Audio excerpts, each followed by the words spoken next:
Well, good afternoon. I am Judge Peter Sakai, the County Judge of Bexar County, and we've called this last-minute press conference in order to address the issues that are ongoing with our technology system. I've been joined by some of the stakeholders that are involved this afternoon, and what I want to say today is this. In order to be open and transparent, I decided that we needed to explain to the public, first and foremost, that I want to ensure that we are working around the clock, 24/7, to resolve the issues that are ongoing and that have been brought to our attention. We have people that are working in the jail system and also trying their very best to process those people that are going through our criminal justice system. We also have the court system ongoing, and I want to assure that the public is safe and that there is no danger to the community in regards to the current issues that are being worked upon. Let me point out a few facts. One is that the current system is nearly 50 years old. That's a lot of time. My analogy to the public would be this. It would be trying to use a flip cell phone, for those that remember that, to convert that information in that particular technology to the state-of-the-art iPhone. It probably is impossible to do that. And it's very, very difficult because we basically are doing and working with two separate and distinct technology systems. Currently, what we call our eCJIS system, which is called the Enterprise County Integrated Justice System, is being used with what our software is, I believe, Odyssey, through the vendor Tyler Technologies. The county has spent a lot of money to get this upgrade. I also want the public to understand that parts of the justice system have been online and are currently working, namely our civil district court system, our children's court system, our county clerk system, our justice of the peace systems are all up and running. So I beg of the public and of the community and those people that are affected, and I understand that individuals are being affected by the transition, to please be patient. We have hardworking, diligent, competent county staff and contractors that are working hard right now to fix those individual problems or issues as they may arise. I also have with me today Judge Ron Rangel. He is the senior criminal district court judge. He's also been the local administrative judge, and he has been a leader in the court system in order to get this process to be accommodated in the best way. I'd ask that Judge Rangel come forward to give you a state of the court in regards to the current issues today. Judge Rangel. Thank you, Judge Sakai. Thank you for the leadership you provided as it relates to this issue and everything that you do on behalf of the courts. Now, we knew when we started this process several years ago that it was not going to be error-free. I mean, clearly when you're going to convert an entirely different system like the DAWS system into a web-based modern-day Windows-type system that we're converting into, there's going to be some issues. Now, we never want to make light of the fact that human lives are being involved here, right? You have folks that are being accused of crime that are in custody. You have folks that are victims of crime that want to see their particular case processed. And so in doing so, the courts have continued to function. There are several trials that have been ongoing this week. We know that there was a dark period that occurred during this switchover, which began last Friday at the end of the day up until Sunday night when we did the switchover to Tyler. Now, in that particular time, there was a backlog that developed over at the jail. That particular backlog has been worked on. It went from 800 folks at the beginning of the week. Now it's currently down to about 285, on top of all the new arrestees that are coming into the court system through the jail process and through magistration. There have been some issues. We're working through them. We know that there have been a lot of different processes that have been in place since the time that we went live. The courts are keeping in very close contact with IT here in Bexar County. We're very proud of the work that IT has done here within the county system. Tyler is now undergoing the biggest and largest conversion, at least in Texas, going into this new system, probably in the country. This is an extremely large an extremely large county. There's a lot of different organizations that are involved in the criminal justice system, and to see everybody working as hard as they have been to make these processes work have been amazing. Attorneys have been communicating to the courts. We've been communicating very closely with the sheriff's office, with the district clerk's office, with the county clerk's office, with the pretrial services, with the manager assigned counsel, the public defender's office, and of course, the district attorney's offices. And so we know that a lot of the processes that have been complained about are now coming around. We expect to be fully operational without major glitches really by the end of the week, which is tomorrow. We think that there will be continuing, ongoing, smaller issues that are coming up. That's going to happen in any process change. And so with that, we're just asking the court to be patient, know that the county is working very, very hard to make these processes work, and the courts are continuing to function. Understanding all that, we're very grateful for the opportunity to finally transition into the 21st century with this new computer system. I'm going to go ahead and pass the microphone back to County Judge Sakai. Thank you, Judge Rangel. I want to bring up Mr. Mark Gager, who is the director of the Bexar County Information Technology Department. He's been our longstanding department head in there. He and his staff are some of the people working around the clock. And Mark has assured me that we're going to open the system back up, and that, Mark, I've asked to make some brief remarks in order to assure the public that we know what we're doing and we're not going to compromise the safety of our community. Mark, would you please come up here? Thank you very much, Judge. Again, my name is Mark Gager. I'm our Chief Information Officer. I just want to, touch on a few things.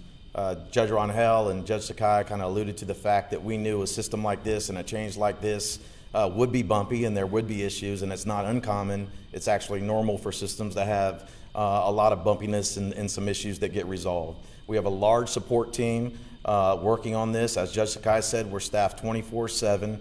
We have a command center. We have 60 BCIT as well as contractors and Tyler Technologies personnel spread throughout the county. They'll continue to assist offices and departments throughout the month and into the next coming months.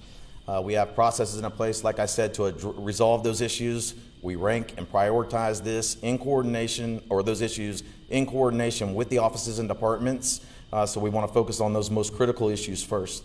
One thing I did want to address very specifically was some information that was reported yesterday in the media about expunged cases. We had Tyler do an assessment. We are very confident that we have not exposed any expunged case information to the public at all. We can do that through our records. So anything that was flagged as expunged in the old system was not exposed in the new system. If it was flagged, it's flagged the same way. I can say that. There was another issue related to a guilty, not guilty conflict. That has nothing to do with expunged cases. That was an issue. We corrected it the same day. We corrected it last night, and when the portal comes back online, those things will be addressed.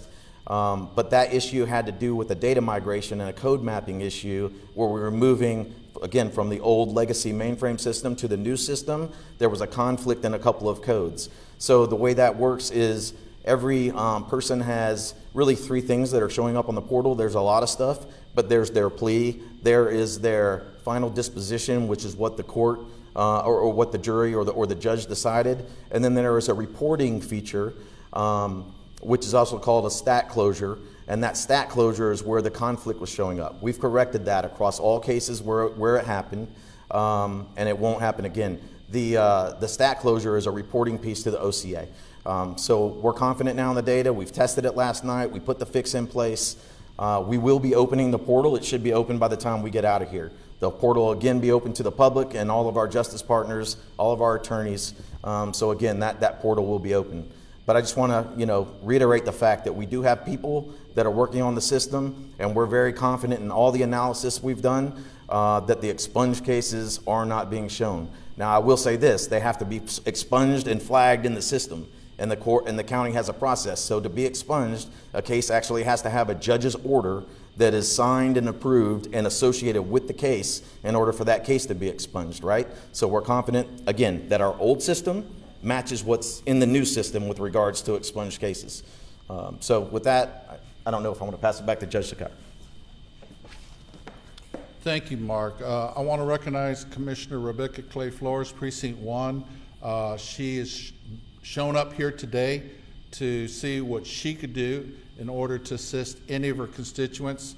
I also want to recognize that Sheriff Salazar is on duty. I believe he is at a crime scene. Many of y'all may be aware of the circumstances there.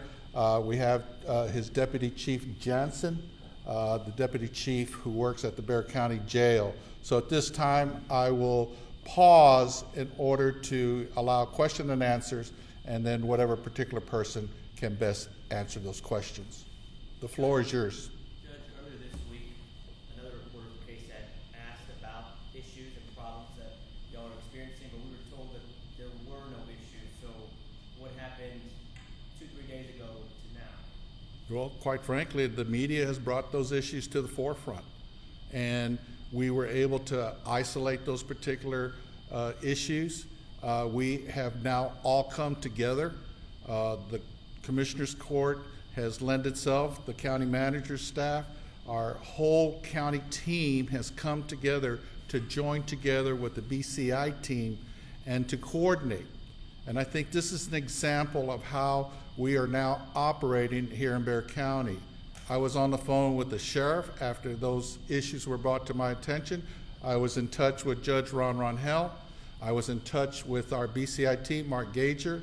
And so again, you're seeing, yeah, perhaps things could have been done more quickly, but I want to make sure that the public understands how difficult this transition was and is and will continue to be. And we will do our very best, but I want to make clear that the public was never in harm's way. Public safety was never jeopardized by this transition. We did our very best to minimize those issues, but if you remember my analogy, this was a very difficult transition. So I hope the public will be patient and understand that I've got county employees working around the clock right now to fix those issues. We heard about people being held in jail longer than they needed to be after posting bond, some up to 5-6 days, if they say. Is there anything being done for those who were held longer than they should have been? And is there any reason to believe somebody who shouldn't have been released was released early? Chief, let me ask you to come up and address those issues on behalf of the sheriff. I'm sorry, what was the question? We had heard that people had been held longer than they should have been, posting bond maybe Monday or Tuesday, but not be released until 4 or 5 days later. For those people who were held longer than they should have been, is there anything being done for them? And also, is there any concern or reason to believe people who shouldn't have been released were released early? Well, because of the process, we did have some delays, but that was mostly to ensure that we have accuracy on who was being released, and we didn't release anyone that was not supposed to. So nobody that was not supposed to be released was? No, everyone's been accounted for, sir. As far as the people who were held longer than they should have been, I understand you're trying to take precautions, but the people who lost precious time, is there anything that is going to be done for them and their safety? No, not at this time. Any other questions? From an IT perspective, what was the rollout plan? Did it include an overlap of the tools that were already being implemented, or was it just? No, we couldn't do that because of the different technologies. So the plan was, and this has been in place for years, and this is Tyler's approach with every implementation. Again, Tyler is the largest justice system vendor in the world. They handle about 40% of the justice system in the United States goes through one of Tyler's systems, right? So they have a lot of experience doing this. So in order to migrate all of our data, we migrated 40 years worth of data from our old system to the new system because we need to move off of our old system. It's going unsupported. The idea was, or not the idea, the plan, rollout plan was take the system down on Wednesday night at 7 p.m. and then come back online on Sunday as a soft go live, not a full go live, to start doing some of the data entry and testing the system, and then on Monday for all users in the county to be on that system. So that was the plan. We stuck to that plan. The plan during the time where we took the system down until Sunday, the plan was for offices and departments to fall back on their downtime procedures, to do stuff manually, and then they would need to data enter that stuff into the new system. We have no way of running in parallel and ensuring the integrity of the data by migrating the data from the old system to the new system. So the only way to get it done was to do that. It took about 3 days to migrate all of the data from the old system to the new system. So the plan was for that, and then the data entry. Now, as you can imagine, you've got 5 days worth of data that needs to be in, or 4 days or 5 days worth of downtime data that needs to be entered into the system. The expectation was never that it would all be implemented or added to the new system on Sunday, that it was going to happen throughout this week. So a lot of offices and departments are still putting that data into the system, which is why you'll see some gaps in some of the reporting and maybe in the portal with regards to what happened from Wednesday night at 7 p.m. until Sunday when we started using the new system at 4 p.m. So as that data gets entered, you'll start to get a more holistic picture of everything that happened. Again, we can only report on what's put in the system, but that was the plan. In selecting this particular vendor, was the county aware of issues other counties across Texas have experienced? So we selected this vendor, and I gotta just say that we selected that vendor, I believe in 2018, contracted with the vendor in 2019. We went through a competitive procurement process. We assessed all proposals.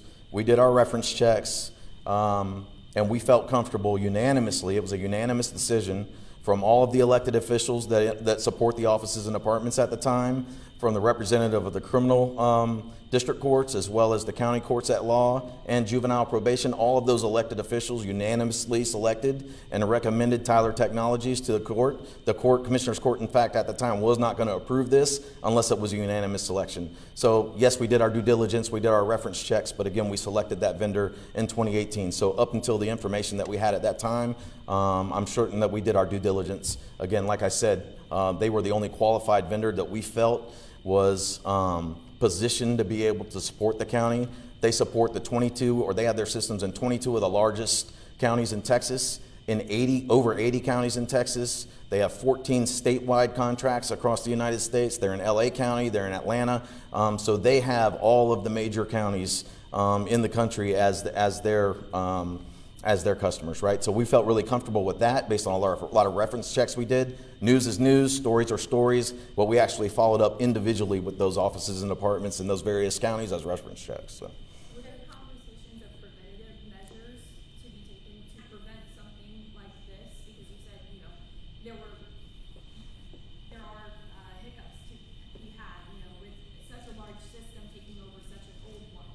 But what conversations were being had in this, these many years up until this was put out? A significant number. So I can say this, the county has put over 500,000 hours, people hours alone, not contractors, not the vendor, into this project since 2019.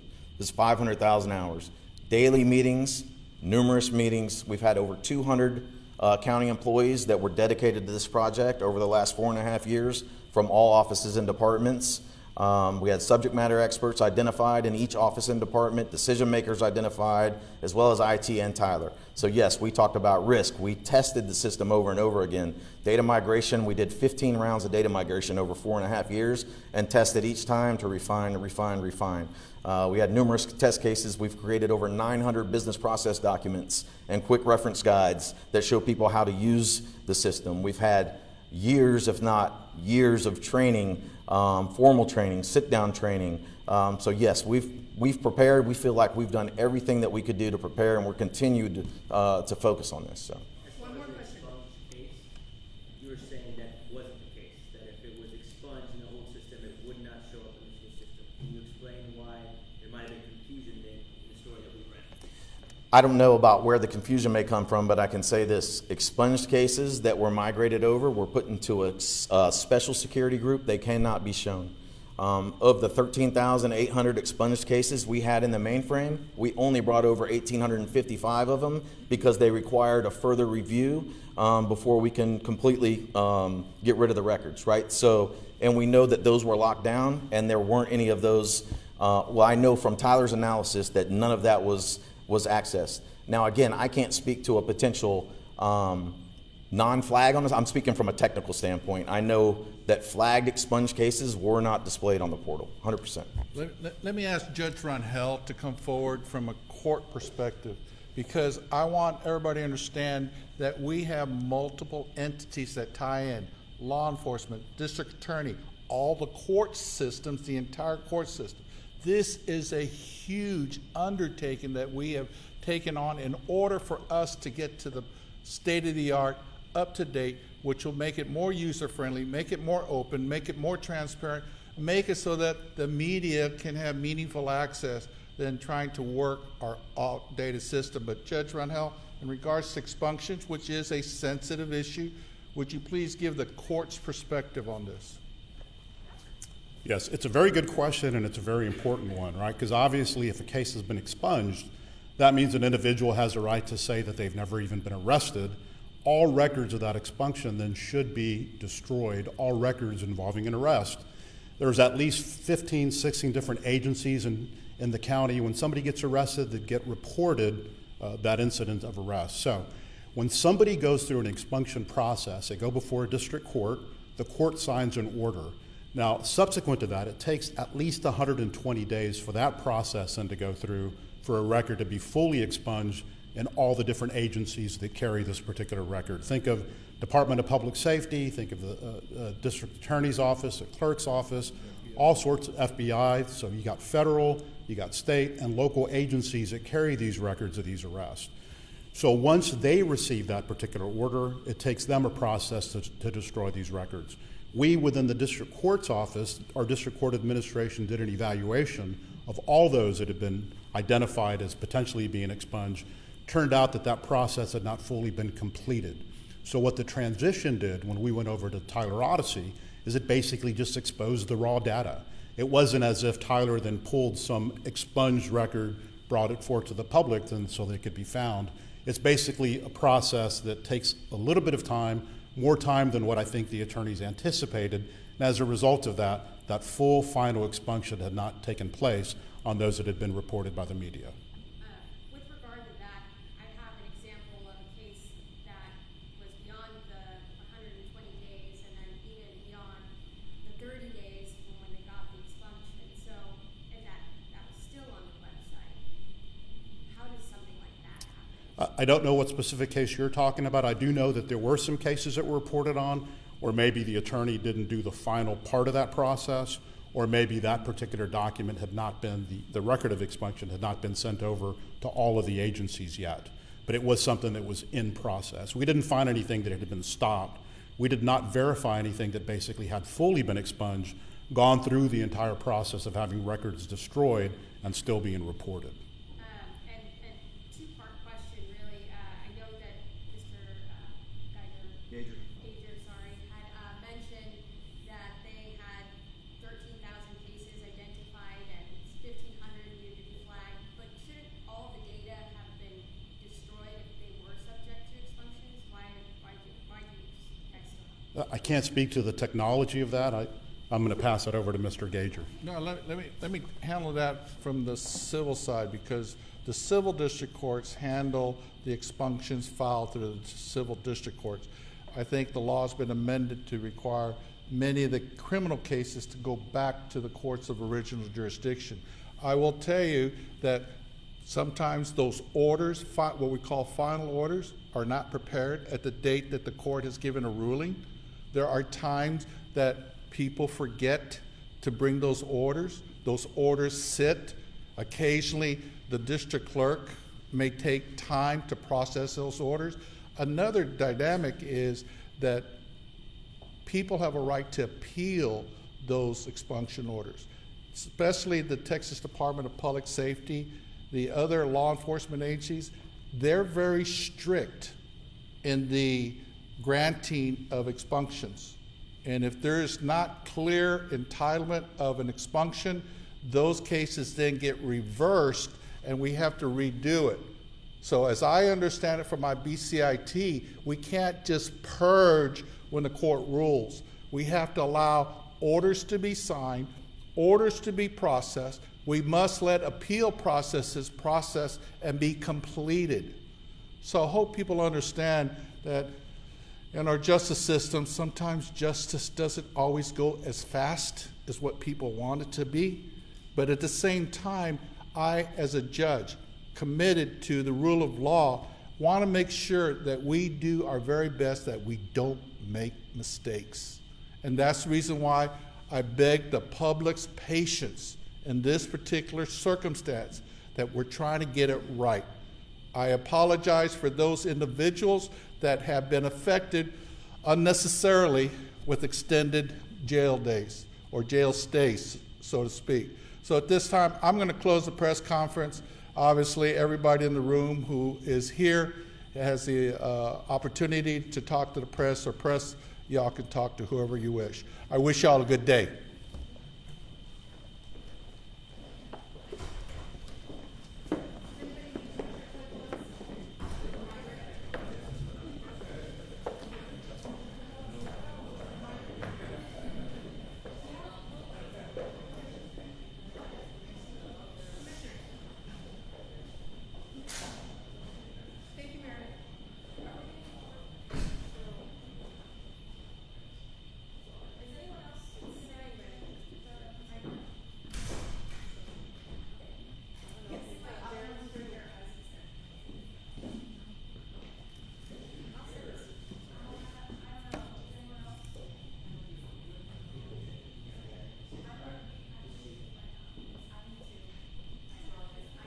I didn't know which one was yours. I was like, oh. Yes, mine.